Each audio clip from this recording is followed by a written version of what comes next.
Well, at the deliberation, we went through his records, his performance in office, and the recommendation.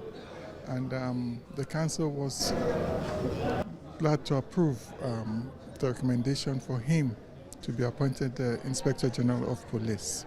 The President has said that security is local. So what do you expect from him in view of the security challenges we have in the country? He has his work cut out for him, especially in this age of talks about state police. Now, the challenges are there. He's been through it. He did a major assignment with the Rapid Response in Lagos State and FCT, so he has a record to show that he can perform. There's great expectation from the states, 36 states and FCT, which he has to organize. Wish him all the best, and we look forward to working with him.